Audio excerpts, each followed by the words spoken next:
하나님 아버지, 오늘도 하나님의 말씀을 듣습니다. 예레미야의 말씀과 선포가 비단 오래전 하나님이 그 백성들에게 주신 말씀이 아니라 바로 우리에게 오늘날 깨어있으라고 하시는 말씀으로 들을 수 있기 원합니다. 하나님의 말씀 가운데 깨달아지고 사라지고 행해질 수 있는 오늘 하루가 될 수 있도록 주님 인도하여 주시고 성령으로 충만케 하여 주옵소서. 살아계신 우리 주 예수 그리스도의 이름 받들어 기도합니다. 아멘. 오늘 말씀은 예레미야서 7장 16절에서 29절, 예레미야서 7장 16절에서 29절까지의 말씀입니다. 그런즉 너는 이 백성을 위하여 기도하지 말라. 그들을 위하여 부르짖어 구하지 말라. 내게 간구하지 말라. 내가 내게서 듣지 아니하리라. 너는 그들이 유다 성읍들과 예루살렘 거리에서 행하는 일을 보지 못하였느냐. 자식들은 나무를 줍고 아비들은 불을 피우며 부녀들은 가루를 반죽하여 하늘의 여왕을 위하여 과자를 만들며 그들이 또 다른 신들에게 전제를 부음으로 나의 노를 일으키느니라. 여호와의 말씀이니라. 그들이 나를 경노하게 함이냐. 자기 얼굴에 부끄러움을 자취함이 아니냐.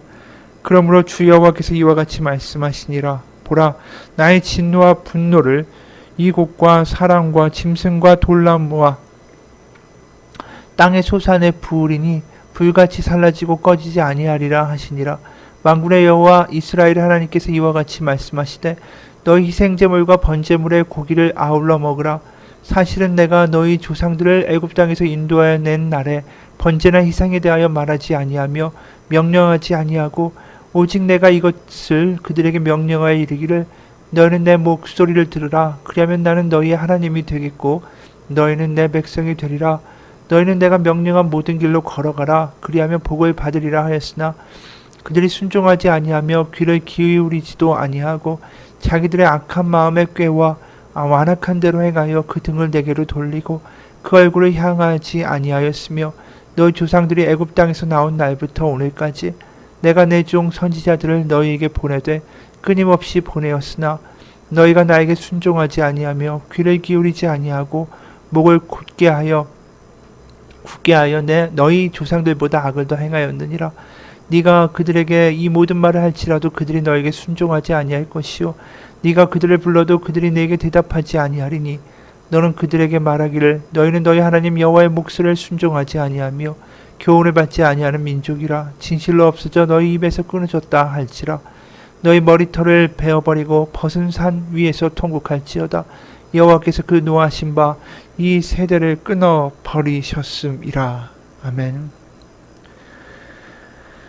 하나님이 정말 이 백성에 대한 실망과 그 마음 가운데 낙담하고 때로는 분노하심이 오늘 본문에도 가득하죠.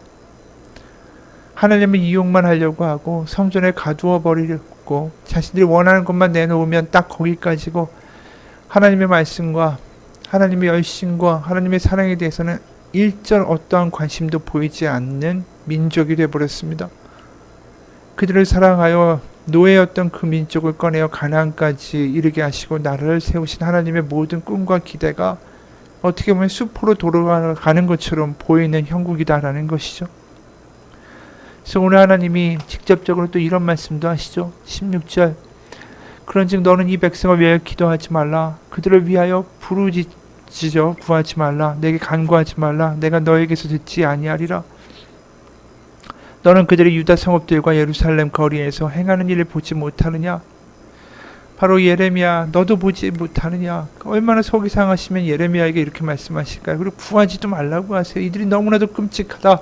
내가 보고 있기가 너무나도 힘들다라고 말씀하시는 거죠. 그 내용이 뭐냐면 세번역으로 18절을 보면 자식들은 땔감을 줍고 아비들은 불을 피우고 어머니들은 하늘 여신에게 줄 빵을 만들려고 가루로 반죽을 하고 있다. 또 그들은 나의 노를 격동시키려고 다른 신들에게 술을 부어 바친다. 여기 여신은 뭐 아세라일 수도 있고 아스다롯일 수도 있고 뭐 이시타르나 근처 뭐 애굽이나 다른 나라의 우상들이고 신들입니다. 그들에게 제물을 바치고 온 가족이 여기에 다 헌신하고 있는 거죠. 그것을 보시면서 이게 결국 저들의 패망과 수치를 자초하는 일이다 라고 말씀하시는 거예요. 그래서 20절에 주 여호와께서 이같이 말씀하시니라. 보라, 나의 진노와 분노를 이곳과 사람과 짐승과 들나무와 땅의 소산의 부으리니 불같이 사라지고 꺼지지 아니하리라. 이 백성이 아무리 말해도 듣지 않고 이미 하나님을 마음 가운데 버린 백성, 바로 그 백성들에게 무슨 소망이 있겠는가라고 말씀하시는 거죠. 하나님을 사랑하라. 너의 몸과 마음과 뜻을 다해서 사랑하라는 말씀은 하나님이 내가 높은 곳에 있고 내가 우월하고 너는 열등하기 때문에 충성을 바치라는 일방적인 강요가 아니라 나를 바라봐야 너희가 살 수 있다는 하나님의 호소라는 것이죠. 오늘도 마찬가지예요. 하나님이 답답해하시고 분노하시고 진노하시는 이유는 뭐냐면 너희가 나만을 바라보면 살 수 있는데 왜 자꾸만 나를 외면하고 다른 것을 바라보며 거기서 너의 생명과 구원이 있다라고 믿고 살아가는가. 그들의 제사에 대해서도 말씀하시죠. 21절 만군의 여호와 이스라엘의 하나님께서 이와 같이 말씀하시되 너희 희생제물과 번제물의 고기를 아울러 먹으라. 이 말씀을 세번역으로 보면 분명하게도 드러납니다. 내가 너에게 받고 싶은 것은 제사가 아니다. 너희가 번제는 다 태워 내게 바치고 다른 제물은 너희가 먹는다라고 하지만 내가 허락할 터이니 번제든 무슨 제사든 고기는 다 너희들이나 먹어라. 그러니까 이 사람들이 여호와 성전 앞에서 제사를 드리지 않는다라는 건 아니에요. 우리가 똑같죠. 우리가 주의를 지킨다라는 것과 똑같아요. 헌금도 해요. 그런데 주중에 밖에 나가서는 다른 신들과 다른 우상들과 다른 동과 다른 사람들과 다른 성공과 다른 일들을 섬기면서 거기에 모든 것을 몸과 마음과 뜻을 다 바쳐버리는 것과 똑같은 모습이다라는 거죠. 그리고 주일에 와서 헌금하고 예배한다. 하나님이 그 헌금 네가 가져가라. 이렇게 얘기하시는 거랑 똑같다라는 거예요. 너무 충격적인 말씀이죠.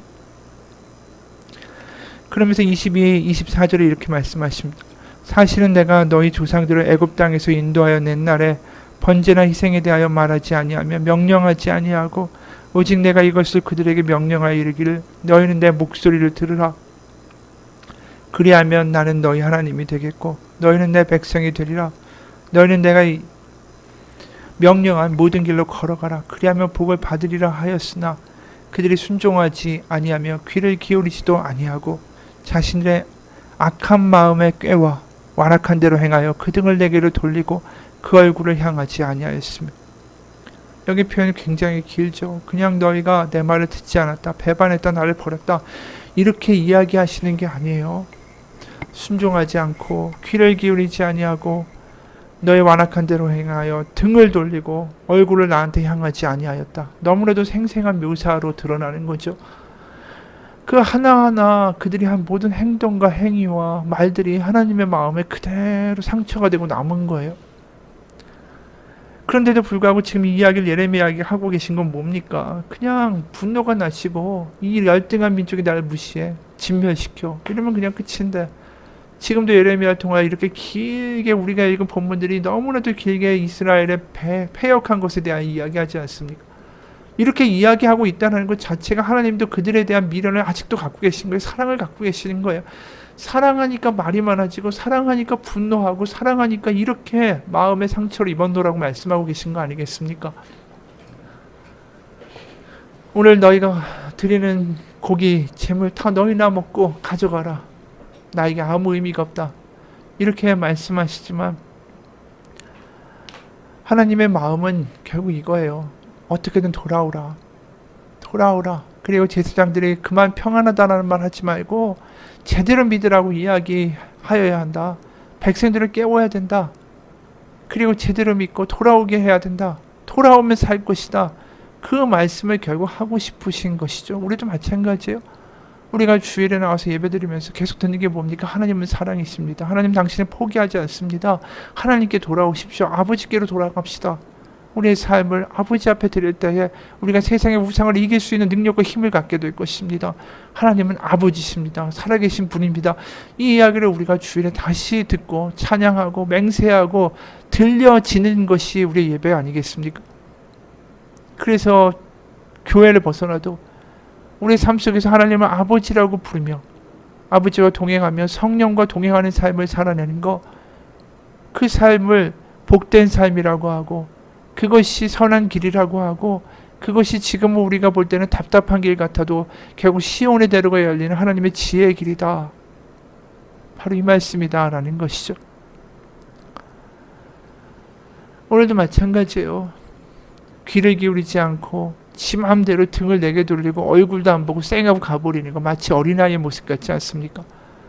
우리가 청소년 자녀들을 볼 때 그렇잖아요. 사춘기에 들어가고 지 마음대로 하고 지가 세상의 모든 걸 다 아는 것 같고, 그럼 아무리 자기를 위한 이야기를 부모가 한다고 할지라도 딱 이런 거예요. 귀를 기울이지 않고 지 마음에 원하는 대로 행하여 그 부모에게 등을 돌리고 얼굴을 향하지 않고 방문 닫고 들어가 버렸더라. 그 아이를 위해서 부모는 애타는 마음으로 이야기하는데 그 아이는 딱 이렇게 행한다라는 거죠. 그게 지금 이스라엘의 모습이에요. 그러니까 지금 탕자가 그런 거예요. 우리가 누가복음에 보면 15장에 탕자가 결국 그렇게 한 거 아닙니까? 완악한 마음으로 아버지가 아무리 말해도 귀 기울이지 않고 등을 돌리고 집을 나가버렸죠. 재산 달라고 하고. 그러니까 우리가 누가복음 15장에서 가장 중요한 게 뭡니까? 그가 스스로 돌이켜 아버지 집으로 돌아가며 그래도 아버지 집에는 먹을 것이 있고 굶지 않겠구나. 탕자가 잘한 거 하나도 없지만 배은망덕한 사람이지만 딱 하나 잘한 거, 돌이켜 아버지 집으로 돌아갔다. 그거 하나입니다. 출애굽기 19장에서 분명히 율법과 십계명을 주기 전에 하나님은 이런 말씀하셨어요. 이게 본질이다. 19장 출애굽기 19장 4절 6절 내가 애굽 사람에게 어떻게 행하였음과 내가 어떻게 독수리 날개로 너희를 업어 내게로 인도하였음을 너희가 보았느니라. 세계가 다 내게 속하였나니 너희가 내 말을 잘 듣고 내 언약을 지키면 너희는 모든 민족 중에서 내 소유가 되겠고 너희가 내게 대하여 제사장 나라가 되며 거룩한 백성이 되리라. 너는 이 말을 이스라엘 자손에게 전할지니라. 모세에게 하신 말씀이에요.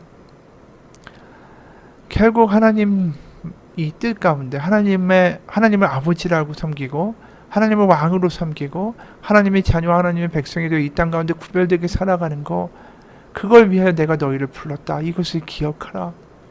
그저 너희들의 번제물과 제물을 받기 위하여 내가 너희를 부른 것이 아니다. 그래서 이 백성이 계속 그 말씀을 듣지 않고, 그래서 26절에 순종하지 않고 귀를 기울이지 않고 목을 굳게 하여 조상보다 악을 더 행하였다. 그리고 27절에 네가 예레미야 네가 아무리 어떤 말을 할지라도 그들이 너에게 순종하지 않을 거고 대답하지 않을 거야. 그래서 결국 29절에 예루살렘을 향하여 이렇게 선언하시죠. 예루살렘아 너는 긴 머리채를 잘라서 던지고 메마른 언덕 위에 올라가서 슬피 울어라. 주님께서는 이 세대를 보시고 진노하시고 이 세대를 버리셨다. 이 머리카락을 잘라 던지라 라는 뜻은 나시린이다 라는 뜻이에요. 나시린은 머리를 자르지 않죠. 그 인생이 하나님께 서원되고 헌신되고 바쳐진 바 된 그 증거로 머리를 자르지 않습니다. 우리가 삼손이 머리가 길었다라는 걸 알죠. 그래서 이 나시린은 머리를 기르는데 그 머리를 잘라버리라는 거예요. 이제 나시린이 아니다라는 것입니다. 더 이상 예루살렘 이스라엘 백성들이 더 이상 하나님의 구별된 자로서 살아가는 게 아니다. 넌 더 이상 나에게 속한 자가 아니야. 너희가 나를 버렸어. 머리를 잘라버려라. 삼손에게 하시는 건 똑같은 이야기라는 것이죠. 하나님이 이 정도까지 이야기하실 때 하나님이 너무나도 그들의 우상 숭배했다고 그렇게 하나님 분노하시고 그들을 징벌하시고 그들을 결국은 심판 가운데 몰아넣으신다. 이게 너무 두렵지 않는가라는 생각할 수 있어요.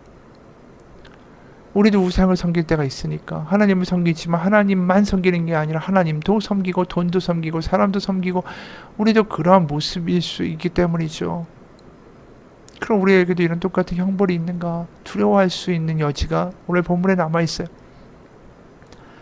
근데 여기서 중요한 사실은 이스라엘 백성이 어느 정도까지 갔는가 우리가 좀 잘 볼 필요가 있는데 그들이 인신 제사까지 드렸다라는 거예요. 그러니까 하나님이 분명히 그 땅에서 무고한 피를 흘리지 말라라고 말씀하셨어요. 레위기 신명기에서. 왜냐하면 하나님은 생명을 소중히 여기시는 분이기 때문에. 피는 생명이고 피를 흘리지 말라는 건 생명을 하나님이 너무나도 소중하게 생각하신다라는 것이죠. 그래서 이 피라는 게 구약에서 굉장히 중요한 의미를 갖지 않습니까?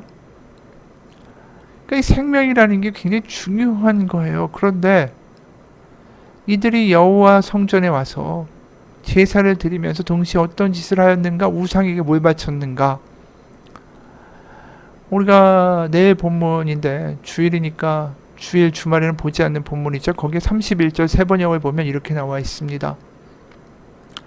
또 그들은 자기들의 아들과 딸들을 불태워 제물로 바치려고 흰놈의 아들 골짜기에 도벳이라는 산당을 쌓아놓았는데 그런 것은 내가 명하지도 않았고 상상조차도 하여 본 적이 없다.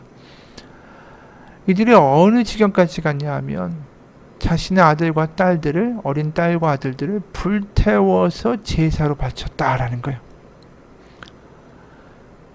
하나님이 도저히 더 이상 보고 묵과하실 수 없는 지경에 이르게 된 거죠.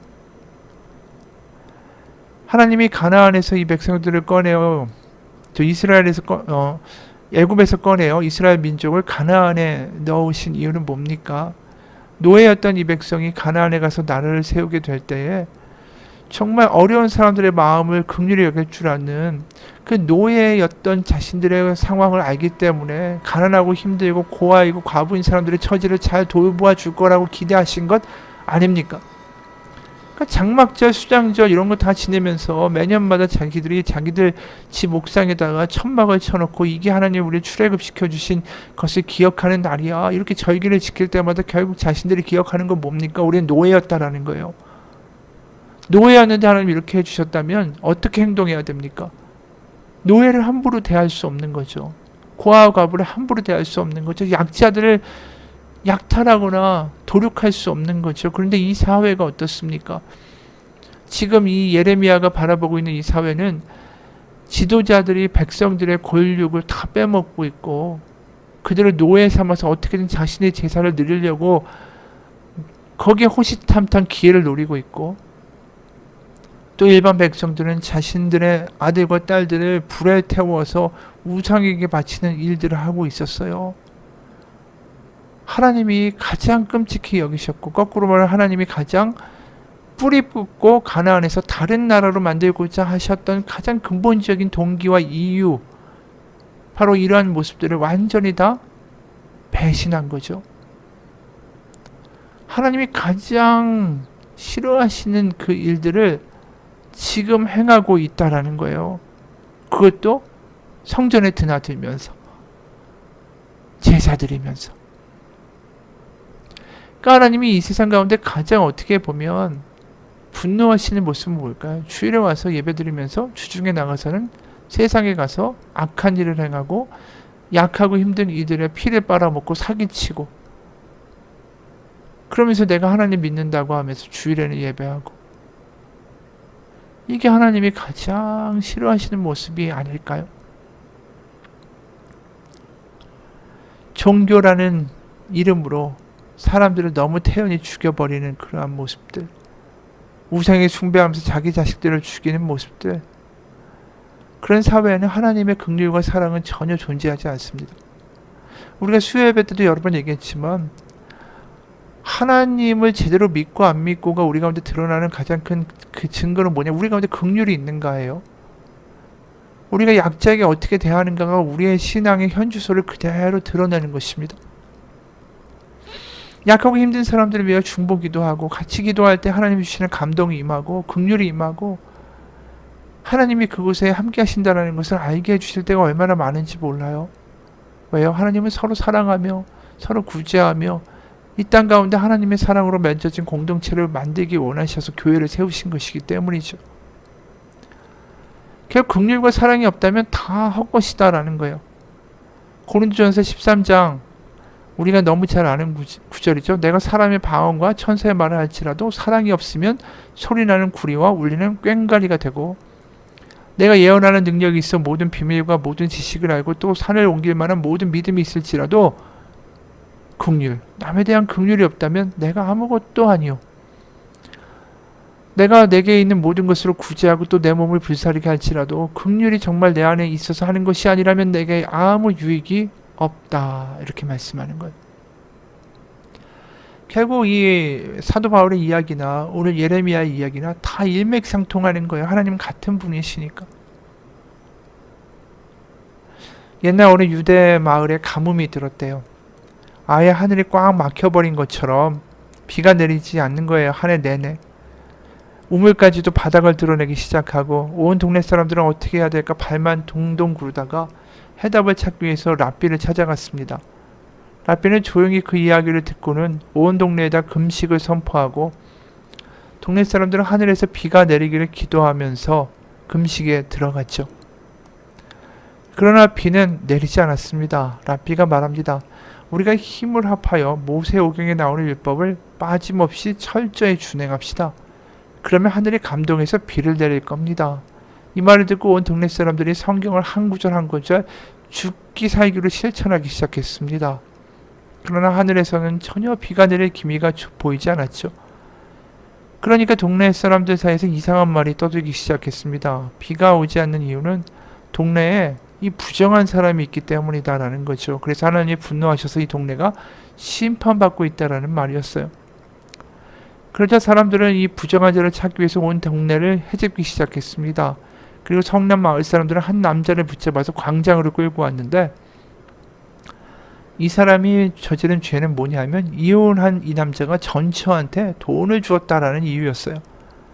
이혼하면 남남이 되는 거니까 서로 교제하면 안 되고 지나다가 우연히 눈빛조차도 교환해서는 안 된다. 이것이 율법이다. 근데 이 남자는 전처에게 돈을 줬다. 남자와 여자가 서로 돈을 주는 이유와 목적은 하나뿐이다. 돈으로 여자를 살려고 한 매춘을 위해 돈을 지불한 거다. 그럼 소리를 지르기 시작했어요. 그러니까 돈을 준 건 매춘을 한 대가였고 그것 때문에 하나님이 노하셔서 비를 오게 하지 아니하신 거다. 이 처벌하라고 동네 사람들이 막 외쳐대는데 아무도 그걸 제지할 사람이 없었습니다. 근데 심지어 광장 한쪽에서는 어떤 사람들은 야, 그동안 저 사람 저런 거 모르고 우리가 속고 이래서 우리가 비를 하나님 내려주시지 않은 거야 하면서 속 터진다고 가슴을 치고 있었습니다. 이제 랍비의 심판이 드디어 이루어지기를 기다렸어요. 랍비여 임탕한 자를 벌하소서. 사람들이 소리를 점점 지르고 하늘에 닿을 정도로 쩌렁쩌렁 울렸습니다. 그러자 랍비가 돈을 준 남자에게 물었어요. 당신은 왜 이혼한 전처에게 돈을 줬어? 그러자 남자가 눈물을 흘리면서 이렇게 말했어요. 당신들이 생각하는 것과는 전혀 다릅니다. 저는 돈으로 이 여자를 산 것이 아닙니다. 저 여자는 제 전 부인이고 이전에 진심으로 사랑했던 사람입니다. 지금은 이혼해서 완전히 갈라섰죠. 그런데 이혼한 후에 이 여자는 가난해졌습니다. 직업이 없어서 돈을 벌 수도 없고 새 남자를 만나지 못해서 부양을 책임질 사람도 없다라는 소리를 들었죠. 하루 끼니 연명하기도 힘이 붙인다는 소리를 듣고 저는 그저 불쌍한 생각이 들었을 뿐입니다. 그래서 돈을 줬습니다. 그저 불쌍해서요. 그저 불쌍해서. 그게 제가 한 행동의 모든 이유입니다. 그런데 이 광기 어린 군중에 둘러싸인 남자가 나지막히 자신의 이야기를 끝내자 갑자기 놀라운 일이 벌어졌습니다. 갑자기 하늘에 먹구름이 짙게 모여들기 시작하더니 그렇게 기다리던 소나기가 세차게 내리기 시작했대요. 이게 탈무드에 나오는 내용이에요. 뭘 이야기할까요? 율법을 지키는 것보다 긍휼이 먼저라는 거예요. 거꾸로 말하면 율법을 지키는 동기는 긍휼을 베풀기 위해서요. 그러니까 우리가 하나님의 말씀을 지켜야 할 수 있는 원동력은 우리의 의지가 아니라 하나님이 주시는 긍휼과 하나님의 사랑이 있으면 그 말씀을 지켜갈 수 있다라는 거죠. 거꾸로 말하면 모든 것의 원동력과 근본은 마음의 긍휼이 있는가. 우리의 믿음은 긍휼이 있는가 없는가로 결정되는 거예요. 하나님이 주시는 마음의 긍휼과 사랑이 있다면 우리는 하나님의 말씀을 자동으로 지켜갈 수밖에 없어요. 하나님을 사랑하고 이웃을 사랑하는 관계에 들어갈 수밖에 없죠. 하나님을 사랑하니까 하나님의 긍휼이 우리 마음 가운데 임하고 하나님의 긍휼이 우리 마음 가운데 임하니까 이웃을 긍휼하게 여길 수밖에 없는 거고, 그게 하나님의 율법의 전체 아닙니까? 하나님 사랑, 이웃 사랑. 여러분, 하나님이 우리를 책임지시고 우리를 인도하신다라고 하면 우리 마음 가운데 든든함이 생겨요. 내가 나에 대한 미래를 걱정하고 불안하고 초조해하고 안달복달하는 그 시간에 우리 마음에 자유를 얻게 되고 담대함을 얻게 됩니다. 그 자유와 담대함으로 남을 사랑할 수 있는 자유가 생기는 거예요. 우리의 신앙이 지금 너무나도 급급하고 힘들고 쪼들리고 짜증나고 분노나고 힘들고 지쳐 있다면 다시 한번 우리 하나님 앞에 회개하고, 우리의 믿음이 하나님 부족합니다. 우리의 믿음이 다시 한번 회복되기 원합니다. 하나님의 사랑, 바다와 같은 사랑으로 채워달라고 기도하기 원합니다. 같이 기도하겠습니다. 하나님, 우리가 아무리 많은 헌금을 바치고 아무리 많은 기도를 하고 우리가 아무리 많은 봉사를 한다 할지라도 우리의 마음 가운데 하나님이 주시는 긍휼이 없다면 그것은 다 헛것입니다. 왜냐하면 내가 한 것이기 때문입니다. 내가 하나님께 드렸고, 내가 하나님께 봉사했고, 내가 하나님 때문에 남을 도왔습니다. 그러니까 나에게 대가를 달라라는 거래적 신앙을 해왔다라는 뜻입니다. 하나님의 사랑 때문에, 하나님 주신 긍휼 때문에 감사해서 내가 했고, 감사해서 섬겼고, 감사해서 바쳤다면 더 대가를 원하지 않게 됩니다. 모든 것은 사랑과 긍휼에서 시작하는 것을 다시 한번 깨닫습니다. 하나님, 하나님의 사랑과 긍휼이 우리의 마음 가운데 충만히 바다와 같이 부어지게 하여 주옵소서. 하나님이 주시는 긍휼로 내 자녀와 내 아내와 내 남편과 내 이웃과 내 형제 자매와 내 교우들을 사랑하며 하나님의 복된 소식들을 주변 가운데 나눠줄 수 있는 생명의 통로가 되게 하여 주옵소서. 예수님 이름 받들어 기도합니다. 아멘. 하늘에 계신 우리 아버지, 아버지의 이름을 거룩하게 하시며 아버지의 나라가 오게 하시며 아버지의 뜻이 하늘에서와 같이 땅에서도 이루어지게 하소서. 오늘 우리에게 일용할 양식을 주시고 우리가 우리에게 잘못한 사람을 용서하여 준 것 같이 우리 죄를 용서하여 주시고 우리를 시험에 빠지지 않게 하시고 악에서 구하소서. 나라와 권능과 영광이 영원히 아버지의 것입니다. 아멘.